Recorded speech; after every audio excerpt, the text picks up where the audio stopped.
Mabuhay, this is Bob from Love Beyond the Sea. My channel is about marriage to a woman from the Philippines. Maybe you can tell by my shirt from Davao. Life is here. So, speaking of the Philippines, I want to talk about an aspect of the newly approved divorce bill in the Philippines. So this comes from newsinfo.inquirer.net. It just came out, and I'm sure most of you know about this already. It says the House approves divorce bill on final reading. Mostly I want to talk today about the grounds that they put in there in this divorce bill, approved by the House of Representatives in the third and final reading on Wednesday. It's called House Bill 9349, or the Absolute Divorce Act.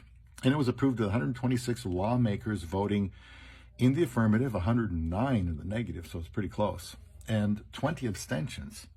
So if those 20 abstentions had voted against it, then it wouldn't have passed. So my concerns here are about the grounds for absolute divorce, and I'll read them for you. There's more than a few. And then I will talk about what the real grounds for divorce should be. And then a brief update on my wife and I, since I am married to a woman from the Philippines. So here are the grounds, considered grounds for absolute divorce in the Philippines. And you can leave a comment on this.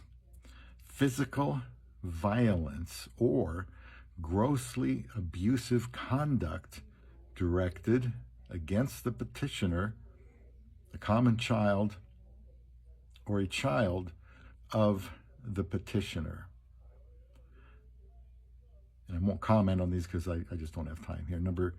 Another one is physical violence or moral pressure to compel the petitioner to change religious or political affiliation. Another one, attempt of respondent to corrupt or induce the petitioner, a common child, or a child of the petitioner, to engage in prostitution or connivance in such corruption or inducement. Final judgment sentencing the respondent to imprisonment of more than 6 years, even if pardoned.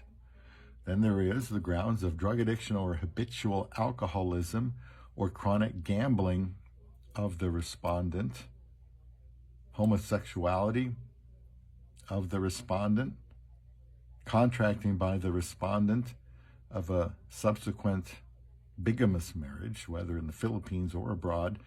Then there is marital infidelity or perversion, or having a child with another person other than one's spouse during the marriage, except when upon the mutual agreement of the spouses, a child is born to them through in vitro fertilization or a similar procedure, or when the wife bears a child after being victim of a rape.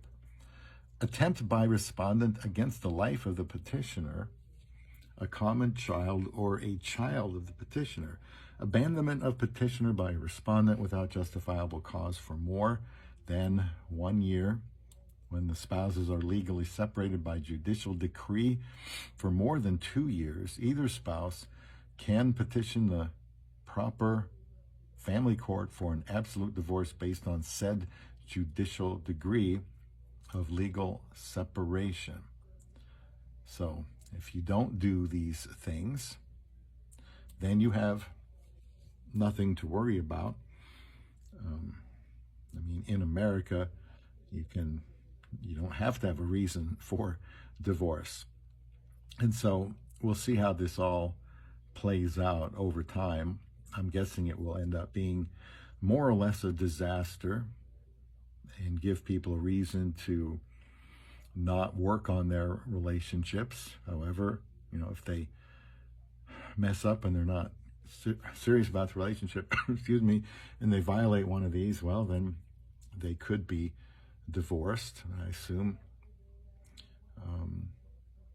So foreigners want to know about this in case they marry someone from the Philippines, and can they be divorced? It's kind of complicated still, because if you marry in the Philippines, you can still be divorced in America and free to remarry, but still in the Philippines, no, they would still consider you married. And that's kind of convoluted as it is. So like I said, we'll wait and see how this all ends up. What I've been saying in my channel for 6 years is work things out. And the only biblical grounds for divorce, the ending of a marriage, God says he hates divorce, but when there is adultery from one person, then they can be divorced for that. That's really hard to come back from when that happens. And so, like, if you're a Christian, you're very concerned about these sorts of things. Not that you plan on ever getting a divorce, but you know, there is one way that you can, and that is if your spouse is adulterous. And that would be best if you found out from them, if this has been going on for a while with multiple people, if they are repentant and contrite about that, or if it's something that just happened. Yes, you could put them away, but you could also have the privilege and right to not put them away and work on your marriage so that you can stay together.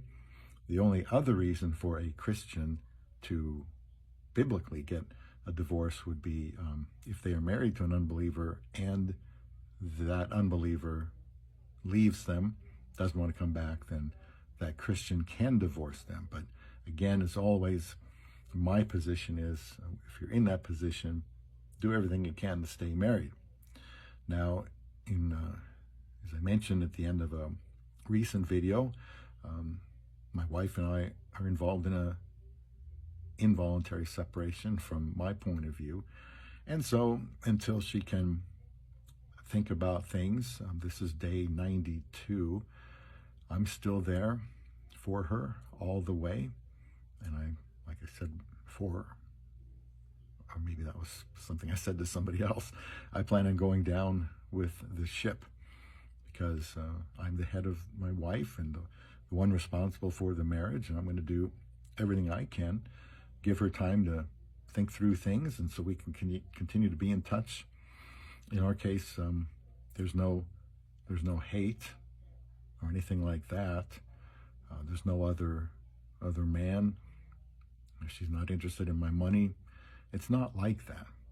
And so, as you probably are aware, every situation is different. Every situation is unique. So again, I'm all for praying for reconciliation. Got to take care of myself, praying that she would take care of herself. And we are still married, which I am very proud of. And I don't see there being any divorce. I'm not going to divorce her, and I don't think she will divorce me. And I look forward one day that we can be back together again. And so this is something that over time will play out in everybody's life. Well, should I marry a Filipina now that divorce is possible over there?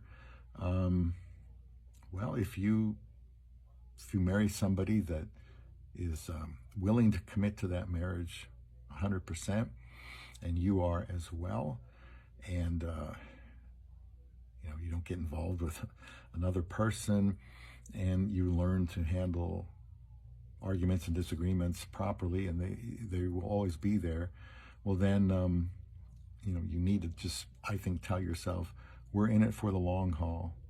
Like the Bible says, love endures all things. That's the final aspect of love in 1 Corinthians 13, 4-7. It starts with, love is long-suffering, or very, very patient. Goes through a list of things that describe love, and ends with, love endures all things. So I know what I got into when I married my wife, and I will continue to try to do those things for my love beyond the sea.